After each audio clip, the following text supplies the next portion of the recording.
I'll try to keep my mouth shut. I'll try. After that, we have vibrations, the passes.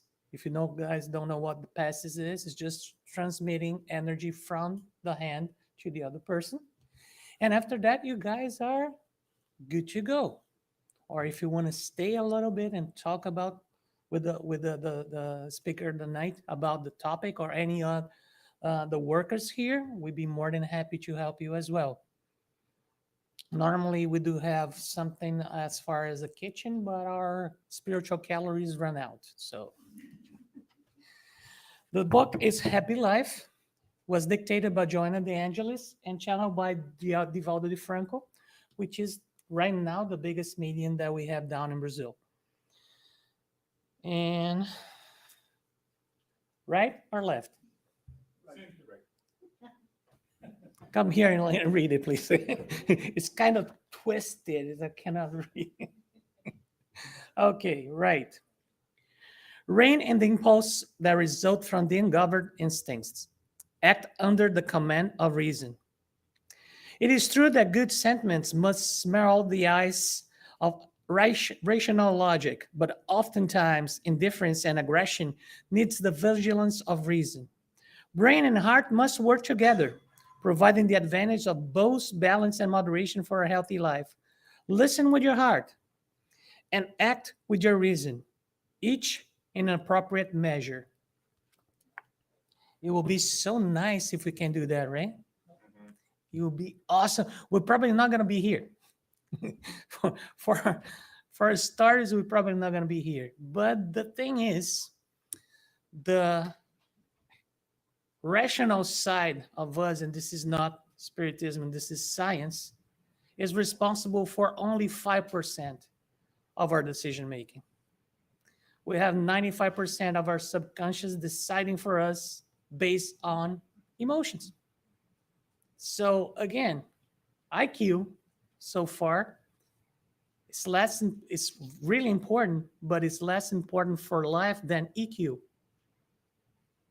And if we understand our feelings and we can, there's no way to control it 100%. But by the time that we can control the little minutes or of the day or hours, if you will, that would be awesome because then we can use our sentiments, use our emotions to translate to actions.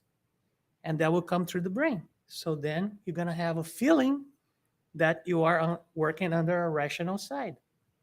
Hopefully, I didn't spoil that, right? So far, I'm trying to get as far as I can from the topic. But that's it. Like, we are creatures, we are emotional machines that live in a rational world. We're not rational. We try to rationalize as much as we can, and sometimes we can't. Well, that's life. Well, we're here to try to better our perception of what happens to us. And again, to understand that some things that do not have any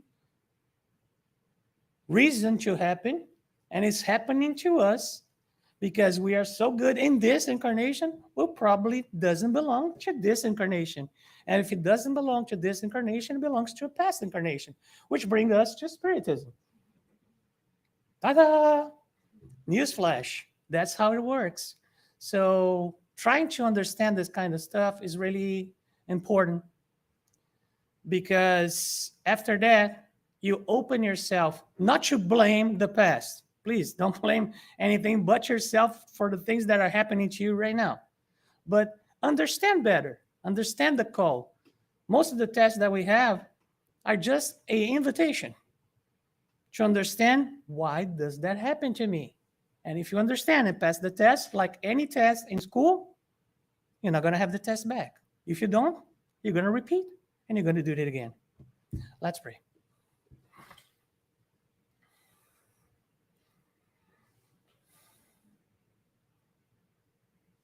Dear Lord, spirits from the high above, mentors of this center, our personal mentors, thanks for bringing us here safe and sound. And light, our speaker of the night, and may he speak not just for our brain, but our hearts. And may we get back home better than when we came in. In the name of the mentors of the center, the spirits from the high above, we ask permission to start our meeting saying, so be it. With no further ado, I'm going to pass the baton to my friend Brian. See? I did it. Okay. Yes. That's not normal. Can we go ahead and turn these off, these lights off? Yeah, yes. So, and I'll stay behind the podium this time. I know I like to walk around, but this time, I know last year I did one in for Christmas time and I tripped over the cable. So I'm going to be a little bit, yes. So I'm going to be a little safer this time. But, so when I was, and then this was supposed to take place right before Veterans Day when we got a nice little visit from Nicole that kind of postponed things. So I was like, okay. Talking to Levia, she was saying like, well, you got this one. Why don't you go ahead and do this and everything else? And I was like, you know what? That's good because we've just had Thanksgiving, reasons to be thankful, everything else. And we're going up on Christmas and we have all these wonderful times and things and all these holidays here of all various types. And it was one of these things was like, okay, take this thing. It's like says like, okay, you start here with life of service. So I was sitting here thinking like, okay, last year, same time we did Veterans Day, we had all the veterans in the house stand up for their service and say a little bit about themselves. And then when I said like, okay, but as I was going through and preparing for this, I was like, I'll do the same thing, thank you for your service, all that other stuff. But then part of it was being a little selfish, me being former Army and all that other stuff. And I was like, yeah, okay, let's deflate the ego a little bit. So, but then as I was doing the research for this, I was like, that's not the kind of service we're talking about. When you look through the book of Spiritism, all of them, you realize that it's it's more than just those kind of services. Excuse me. Because we're sitting here saying, what does it mean to live a life of service? And we're all thinking, like it says here, the EMS, the military, fire, police, and then we got post offices work and everything else. But we're like sitting there like, that can't be it. That can't be at all. Because they're not the only ways to serve. I kind of played on it a little bit, but I can open the floor. Who do you think of as a servant? Someone that would serve the greater community. Nurse. They're up here already, but anyone else? Teachers. Garbage man. Post office, postal workers. What about the waitress? I'm sorry? Waiters, waitresses. So there's so many different other ways to serve. And then as you start putting it together, you start looking at it, and it's like, don't we all as a community serve each other in one capacity or another? We should. So I was looking at Merriam-Webster, and it's got a long list of definitions for a service. But here's the ones I was kind of that I picked out. Occupation or function of serving. The work performed by one that serves. The contribution to the welfare of others. Disposal for use. And entirely at your service is their example. And then the acts of serving, such as a helpful act. Useful labor that does not produce a tangible commodity. So then you go sit there and you start going through and you start looking at the doctrine. And it was sitting there saying like, how does it tell you to serve? It doesn't really give you any defined list. Actually, when I went through the book and did like life of service, I didn't come up with anything. Searching through the gospel, searching through the Spirit's book, it didn't give me an example of life of service. It didn't say anything. But it did give a lot of more generalized versions of it. You go to the Spirit's book, you got the law of labor as one of the moral laws. And then you go into the gospel. The gospel is replete with all kinds of things in it. I end up picking chapter 15 as just one example. But you read through the entire gospel, you see example after example after example of Jesus being of service to his community. In Jews, Gentiles. Yes, the gospel according to Spiritism. Thank you. I even brought the book and I forgot to bring it up here. So, but yes, you have all these wonderful examples. And then to even top it all off, then I started going into it. It's like, okay, but that was just the start. We had the codification from 170 years ago. And then you go about 80 years ago, all of a sudden you got the works of Chico Xavier. They starts dropping all these bombs of wonderful pieces of literature. And it expanded upon it. And then once you start going in there, I'm kind of spoiling my own slides here.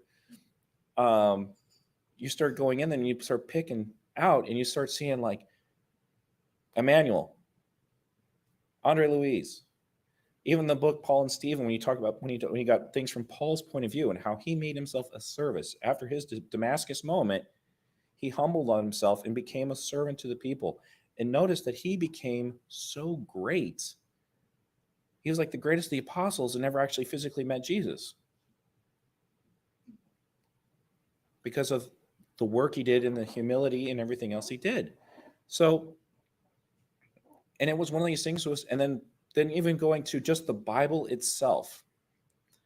So I was sitting there reading the Rational Bible on Exodus, and it was one of those weird things. I was reading about it, and they were sitting there, it was just talking about how Moses considered the first pillar for Spiritism, or and we're are the and we're talking about Moses, and we're saying like he humbled himself.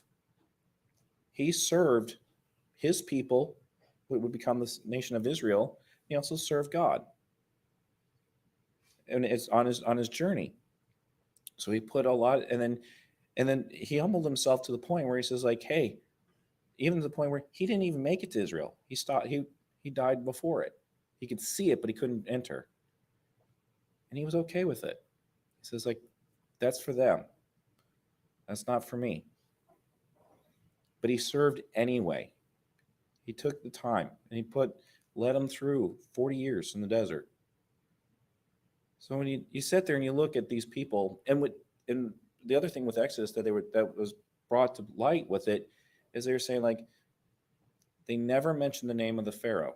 They never mentioned the tyrant, but they mentioned the name of the people that helped, that served. They named Moses's the women that found Moses in the river became his nurses, that stood up against Pharaoh and lied and says, "Oh no, he's an Egyptian. He's not a Hebrew," because they were supposed to drown the firstborn. And they're named. They were celebrated.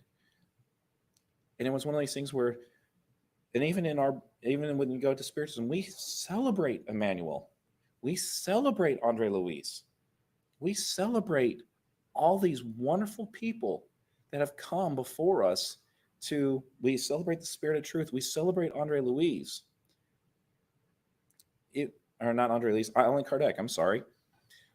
We celebrate Allan Kardec, and the funniest thing about it is we're not even using his real name, or at least the name in that lifetime. He was using a name from a previous lifetime when he was a druid priest, and he brought it back for this lifetime, and that was his pen name as he was writing these books. So he started, and so it's like, I have my fame as Hippolyte Leon Denisard Ravile, really long name. He had all this fame, fortune from that. And he's like, no, I want this to stand alone. I will publish under a new name and see how they live. And then those works are still going 170 years today. We don't study his educational books from when he was a teacher. We study these books. The Bible itself, thousands of years old. We're still studying it to this day. We study they found the Dead Sea Scrolls, studied meticulously, preserved to the best of their ability so that they wouldn't damage and lose any more information after they found these. There's so much preserved into these sources of good, the knowledge of good in the world. We put so much value to it. And we're starting to see in the world today, we're starting to realize these people in our lives that have done us the most good, and we're celebrating them. We're no longer celebrating those that have done us bad or ill. We're celebrating those that lift us up. And that's where we were going to. And when you look at these people that do it, they're being a service to their others, service to their community, service to their family. And so I was thinking, as part of my research for this, I was like, does not a parent serve their children? Does a husband not serve his wife, and vice versa? Does the children not serve their parents in their old age? We see acts of service all around us. And the funniest thing about it is when you do these acts of service, remember, it's a no tangible commodity. So you could do it for no money. Some jobs do it. We do have service jobs, and they do it for pay. But they will also do the job. They will serve others for no pay. I'm up here right now as a volunteer. I'm not up here getting paid. I do this because I love it. I want to do this. I have a calling in my heart to take this message I've learned and share it with others, to share it with all of you. So that, at least from my point of view, how I see the doctrine, how I see how this thing applies to me in my life.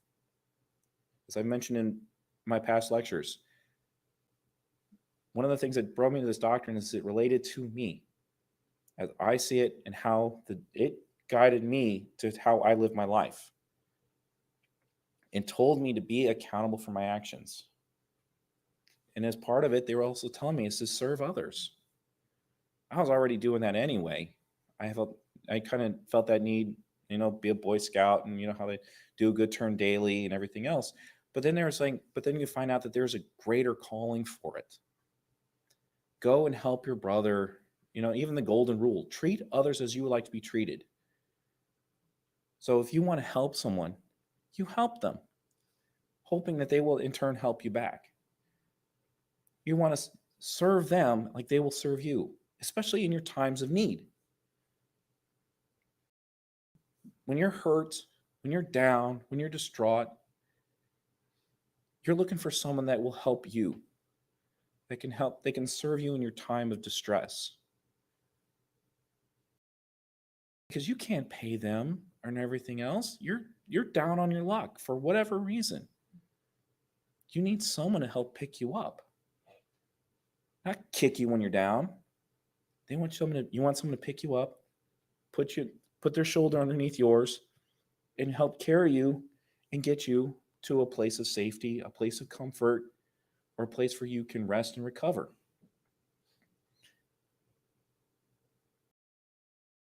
This is what we're trying for.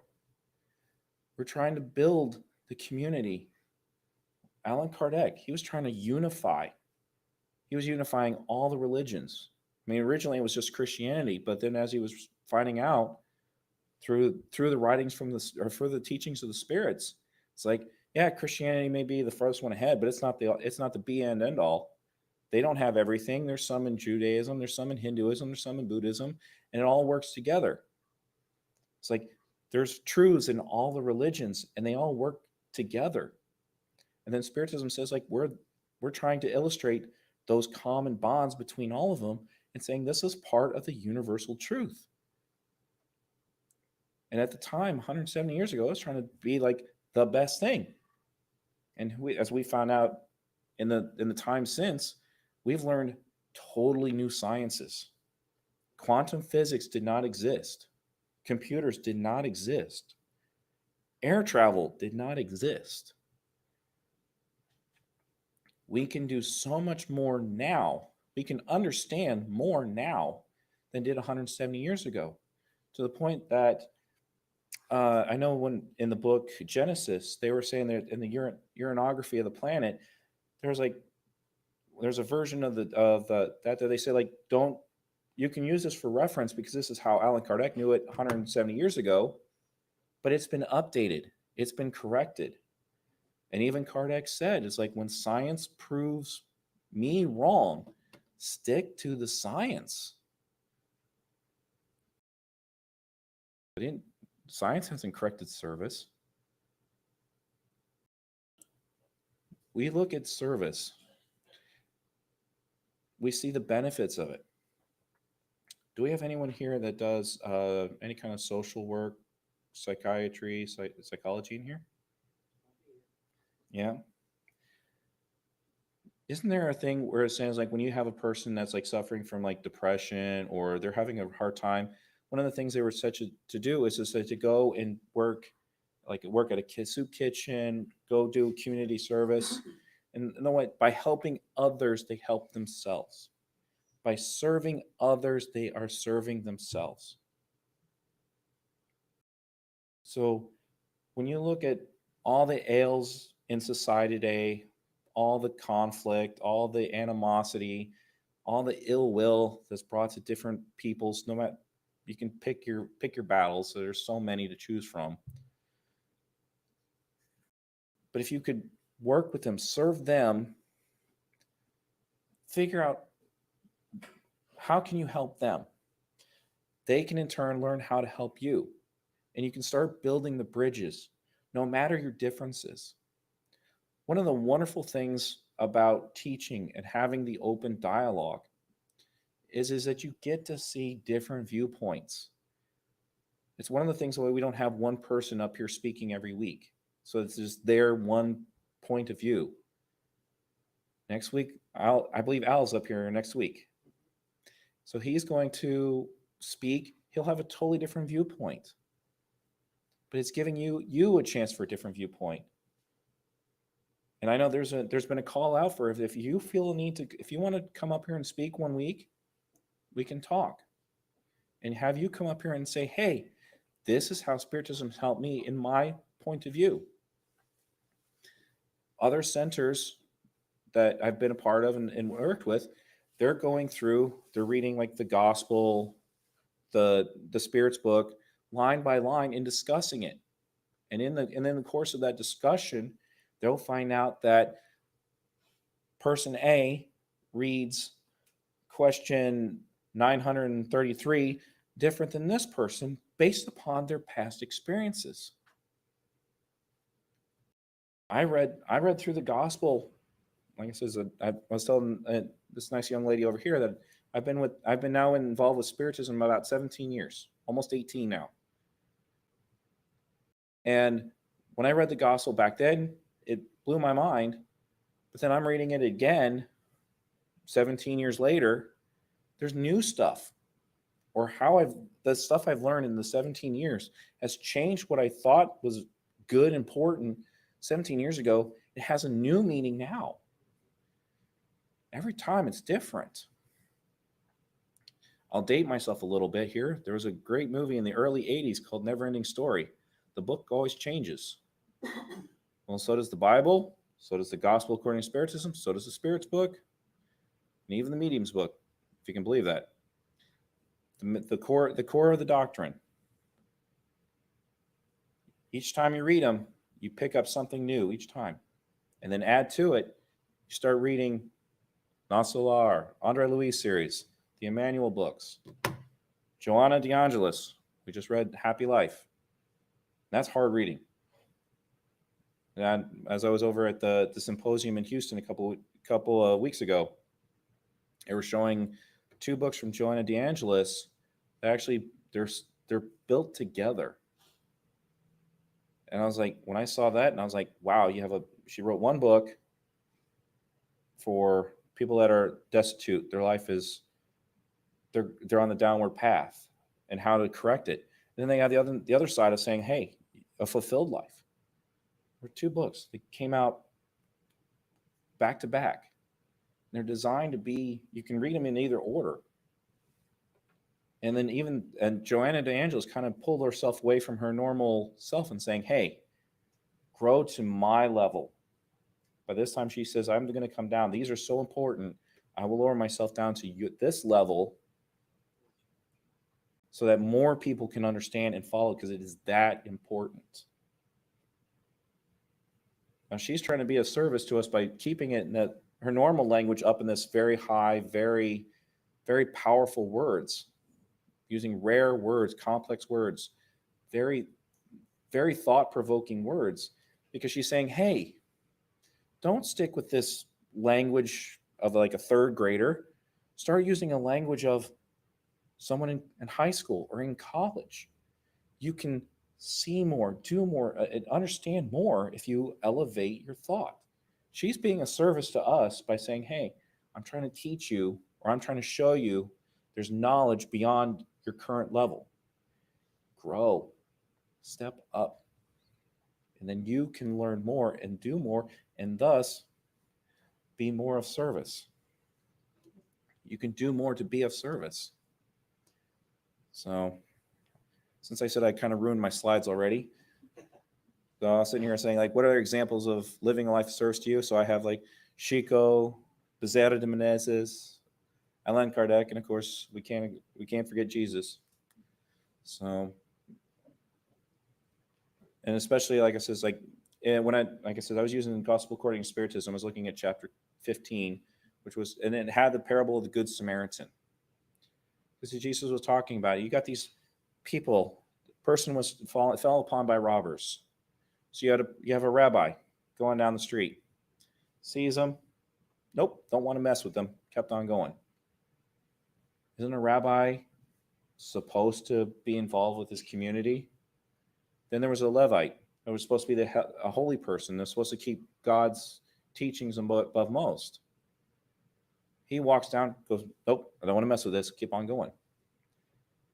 Instead, then he goes on with the Samaritan, who was supposed to be the lowest. They were hated.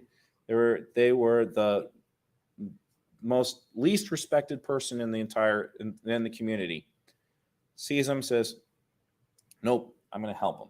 Goes, helps him, takes him to the end, pays the tab, and even says, hey, if they overrun the bill, I'll be back in 2 weeks and I'll pay the rest. And then Jesus goes and talks to him and says, well, who was the best of them? And of course, he said the Samaritan. He says, go and be likewise. But what does that Samaritan do? He served the person that fell. Now, we're asked to, within the doctrine ourselves, we're supposed to try to live. You read the Spirit's book, part 3, moral laws. A lot of them. There's a whole bunch of moral laws there. And there's different ways to understand them. And we have to put our effort to try to follow those moral laws, because then it makes our life not as painful. We put the effort in to be as good as we can. Then we find out as we live that good life, our bad stuff doesn't fall away from us. I had just to get a little off topic, I was sitting here watching the Disney Plus series Limitless with Chris Hemsworth, where he's doing all these different videos on ways to improve longevity and everything else, cold shock therapy.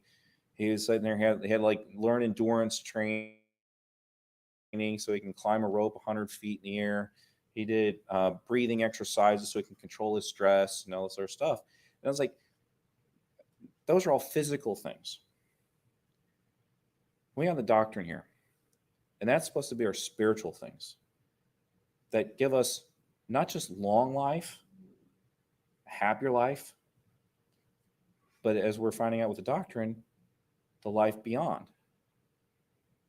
We would be a service after we leave this earth, back to our home, back to the spiritual realm. And then we can sit there and say, hey, yeah, that might be our home. But then we'll turn around and say, hey, let's go turn around and help.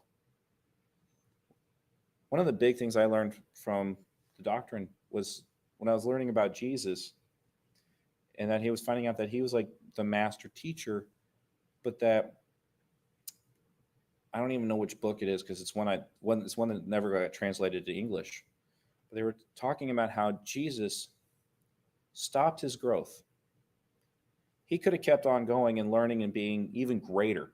It's hard for the human mind to fathom. But he stopped. He turned around and says, "You know what? Earth, I'm watching over you. I'm helping you grow. I'm helping you to go from barbarians, cavemen, all the way up to I have no idea what." He's watching over us for millions upon millions upon millions of years. He's turned around as most teachers do. They get to when someone decides to start teaching, they turn around and they start helping those learn the skills that they've learned. And in the process of doing so, they learn what they had learned even better. They get better over time, but they don't kind of like keep learning new stuff as often. But they really focus hard on the stuff that's come to them, the foundational stuff. You go to like a martial arts teacher, you got a black belt. Someone that stops it, then they got to be a black belt, and then they start teaching other students, and they teach them how to be black belts. But if there was another belt above it, they says like a brown belt. Brown belt, you can start teaching. You're an assistant. You can be a teaching assistant at a brown belt. They haven't gotten their black belt yet, so there's another level above them, but they can start turning around and helping others. And this is when you have this chance of life of service, you start realizing that these people that do turn around and help, they're using what they already know. We should be thankful for that. Start tying us into like Thanksgiving. It's like, how many of us here had a wonderful Thanksgiving dinner? Just one? Two? I would have at least thought like 2/3. Like, I know for me personally, my turkey comes out very, very dry. I'm sorry. So I I humble myself and I go over to somebody that can cook it a lot better. So they serve me wonderful turkey. I serve them by being company. So, and I help clean up the dishes. So it's like, I still follow that rule. They cook, I clean. So, but you put that effort in. They learned how to cook. I didn't learn how to cook. So I'm reliant on them. But I can turn around and do something for them. My profession is a civil engineer. I oversee road construction. I oversee how things are built. I can not only build roads and bridges. I wanted to do buildings, and I did learn how to make sure buildings don't fall over. So I studied this. I learned how to make roads, bridges, buildings, things that can support and take care of people. I have no idea who's going to use it for. I have no idea who travels the road, that road I built. I just know I've been tasked to build a road. I go and I build a road. After Hurricane Ian came, my contractor says, "Hey, we have an emergency project. We're going to see you in about a month." Okay, I'm like, "Okay, where'd you go?" I found out they went to rebuild the bridge to Sanibel Island because you couldn't get there. There was only one bridge. And they rushed. They worked day and night. They didn't work 24-hour shifts, but they had like 12-hour shifts per cruise.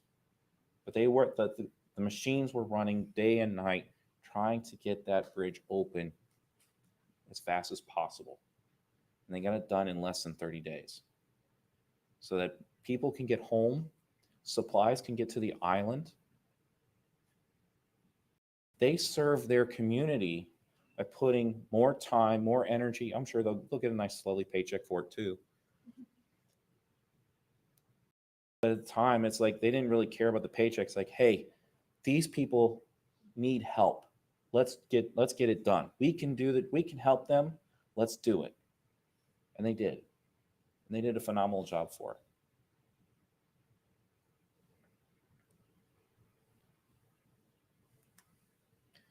So I already mentioned Paul and his work around on the epistles.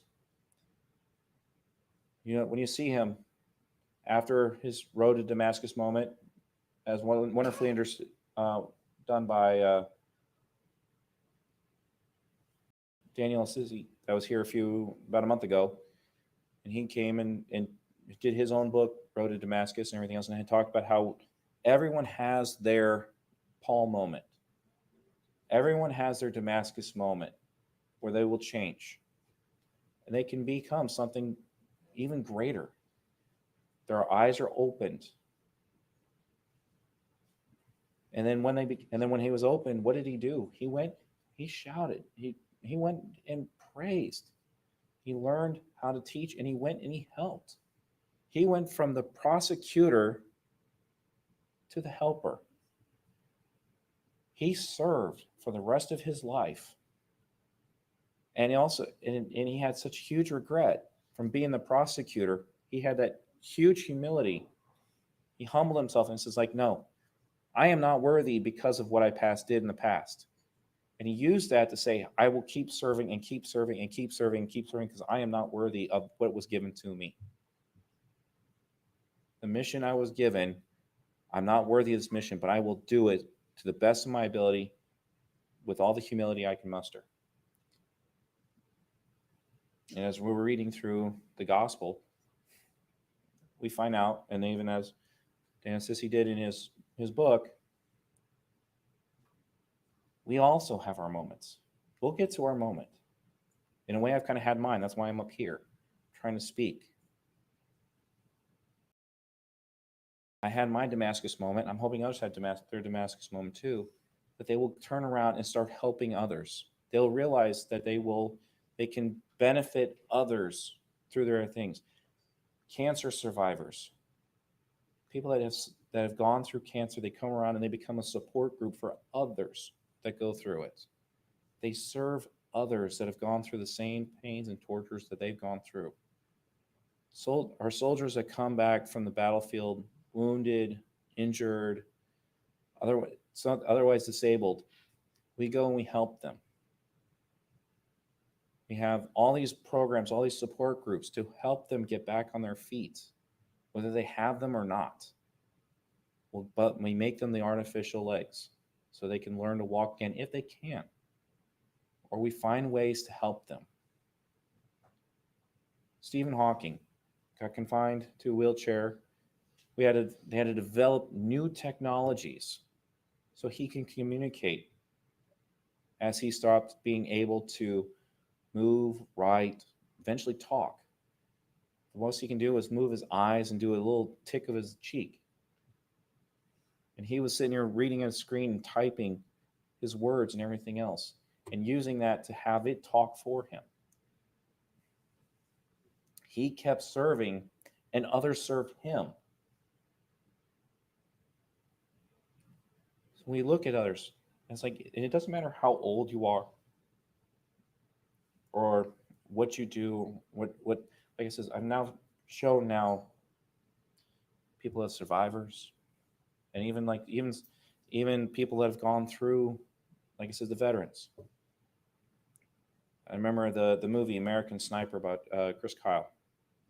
He came back, he got PTSD out of it pretty bad, and he says, "Okay, I'm gonna just start going out to a range and having people shoot just to blow off some steam, have a good time." Unfortunately, he didn't read a person right, and it cost him his life. But during that time, he was serving others who have gone through traumatic times. And he's trying to help them. He's trying to give them a path forward. He's trying to find them a path to live a life, and hopefully a good life.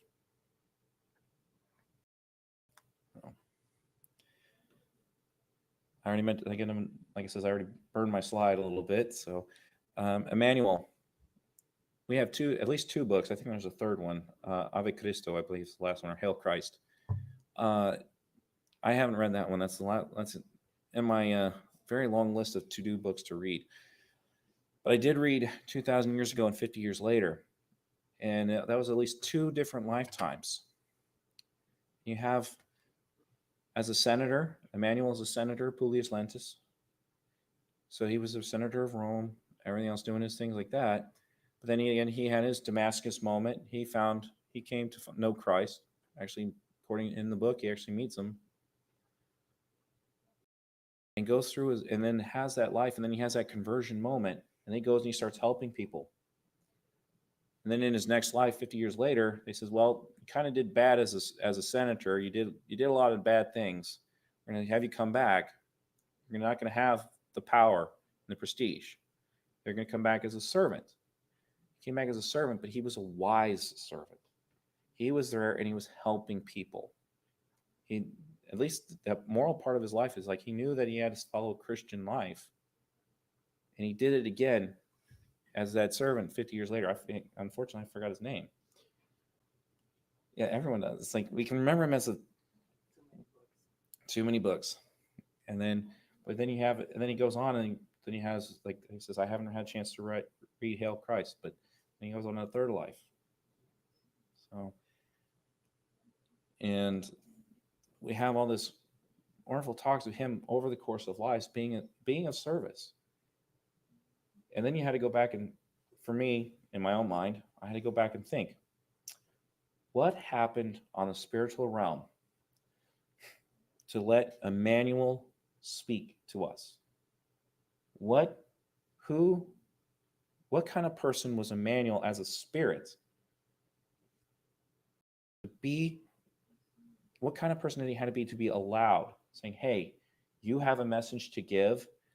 You meet with this person called Chico Xavier, and you write these books. You write your stories through him." Same with Andre Louise. What kind of spirit are these that they say like of the trillions upon trillions of spirits in the entire universe? We beyond count. There's more spirits than there are grains of sand on the entire planet of Earth. But yet, those are two that were given a lot of time with Chico to have so many messages brought to us. What kind of spirits do they have to be allowed to do that amongst all the other things? And Chico, he did a lot of messages from a lot of different people, but yet those were the big ones. There had to be something important to it. What kind of people did they have to be? And even just studying Emmanuel, like I said, I only read 2 of his lives, but you can see that he built upon them. He served, and he became a servant. And as a spirit, Emmanuel and Release were doing this massive amounts of service to help us better understand ourselves, our spiritual nature. I have a conversation, I can't remember if it was here or at the symposium. I was talking about, I think it was here. You had the codification that came out 170 years ago, and then you got 80 years later with Chico. You had like a new foundation that started with the codification. And then you built upon it with this wonderful structure that was all the works of Chico. And now we're even adding to it more with the works from Divaldo Franco and others. You see all these people that are taking the time. And I noticed like Chico, he didn't take money for the books. The only money he took was just to pay for the printing. It's like it covered just the cost. No profit whatsoever. If there was a profit, it was donated to a charity of some kind. He says, that's not my work. I'm just the medium. I'm just the writer. Someone else had the message, and money means nothing to them.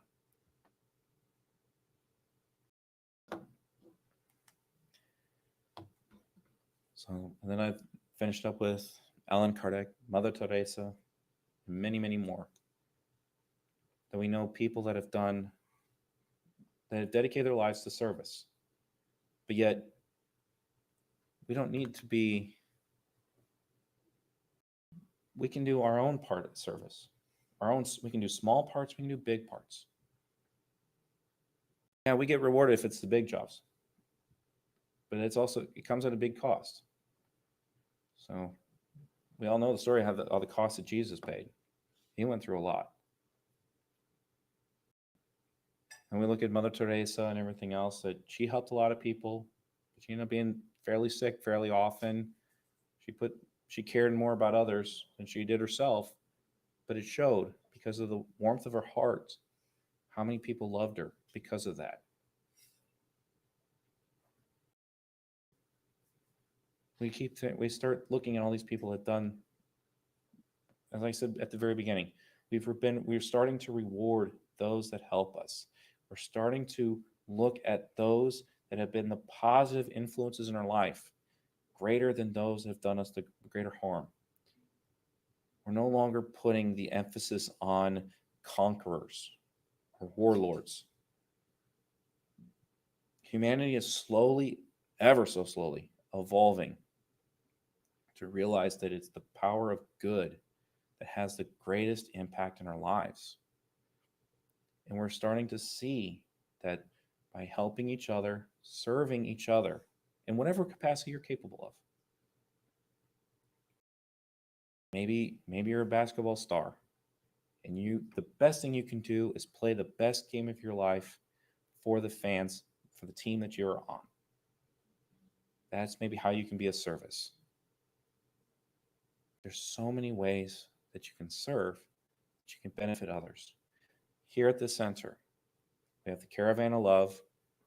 Every other week, they come here, they make lunch bags, food bags that they give to the homeless.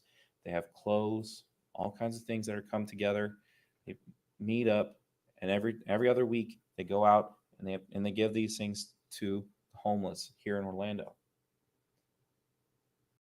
It's a humbling experience, but it's also a warming experience too. You get to see people that need help thanking you for your help, for the few hours it takes to slap peanut butter and jelly sandwiches together, or ham and cheese sandwiches, or so many other things that they do on the weekends. Maybe putting pretzels in little baggies.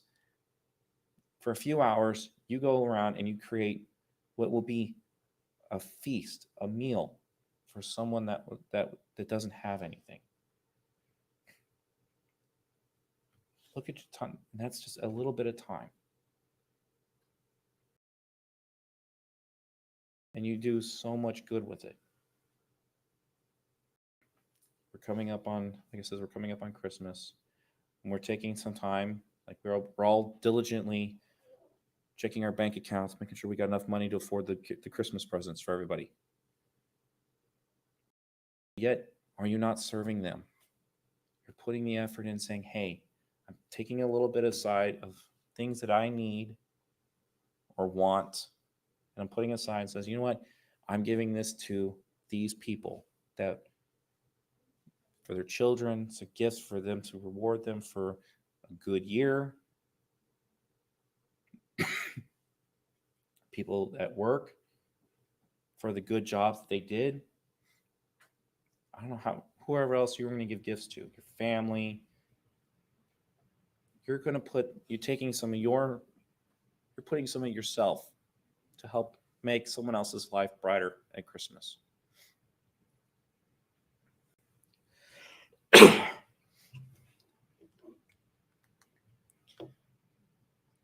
So as I was reading through, like I said, I'll stick to the chapter 15 from the gospel.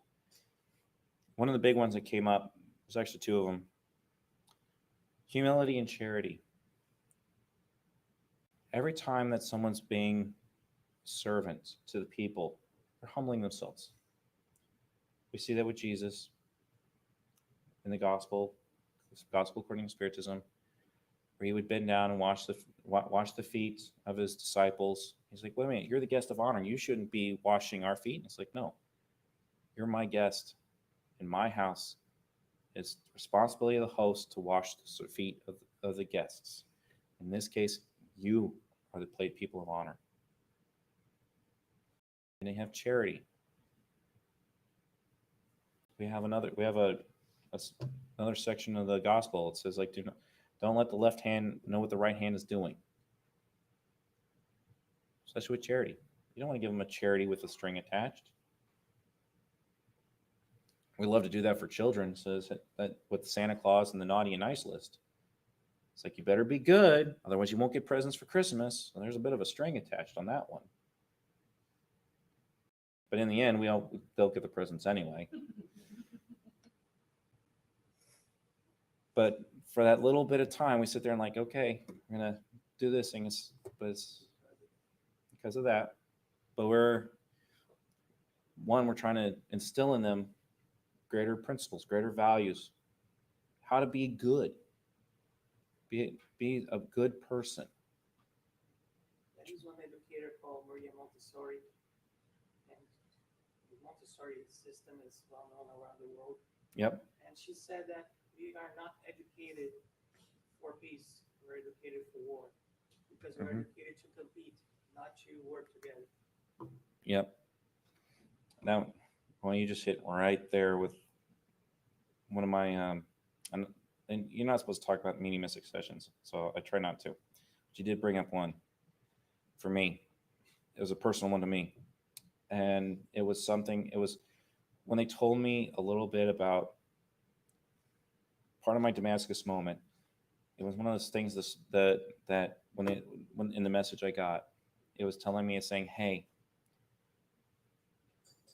Brian, you're big in all the arts. You love the arts, all different types. And it shows. I got I'm a jack of all trades, master of none. I can paint, I can sculpt, I can sing. Not today. Write. I can do a lot of different things. Sculpt, woodworking. For some reason, strange reason, that's like I got a small aptitude to do a lot of artwork. But the Spirit says like, of all the arts, there's one I always go to the most: the art of war. I'm a soldier. I'm a warrior. I'm a fighter. Trying not to have. They're trying. It says like, we're making it so you can't be a soldier. So I have a body with conditions. My heart runs slow. I got exercise-induced asthma. So I can't fight. My body's physically not able to fight. I've got the drive. I got the passion. And I did join the Army. But when it's time to be deployed, that's when everything acted up, and I lost my deployment. And after I lost my deployment, the person that was sitting in my desk that replaced me while I was supposed to be deployed was the person that introduced me to Spiritism. She was sitting at my desk. To make things even more interesting, I was being deployed out of Indiana. I was working in the state of Washington in Seattle. She was in Newark, New Jersey. She was hired by a company that moved her from Newark, New Jersey to Seattle, Washington within the month that I was away on my deployment. And then when I had my failed deployment, I go back there, and she was sitting at my desk. Now they came up with a way for both of us to keep working. I became her great friends. So she served you well. Yes. And then to make things even more interesting, the center wasn't there in Seattle at the time. So we both got fired, same time. She went back to New Jersey. I got a job in Allentown, Pennsylvania, an hour away. So I moved from Seattle, Washington, cross country, and I'm an hour away from her. And then I reconnect with her, and that's when I get introduced to the center. And I've been with it ever since.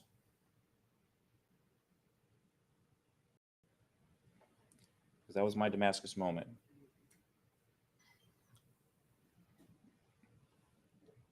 And I keep reflecting on that. And I remember, and I gotta start getting us ready for vibrations here, so I'll make this kind of quick. And I remember the teacher that was there. Unfortunately, she passed away last year, Elsa De Augusto. And she says, like, when she saw me come in, it's like, oh my God, it's one of the torchbearers. Like, torchbearers, what are you talking about? It's like my first few times at the center. And she says, like, you're one of the ones that's going to pick up the torch from the Brazilians and share it to the Americans. It's scary to hear that.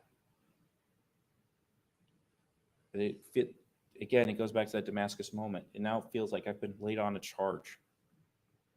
As Paul was laid on the charge as the prosecutor, and then he's like, I humbled himself, like, I'm not worthy of this job, of this position. I don't know why that was brought up, why they said I was a torch for me and so many others.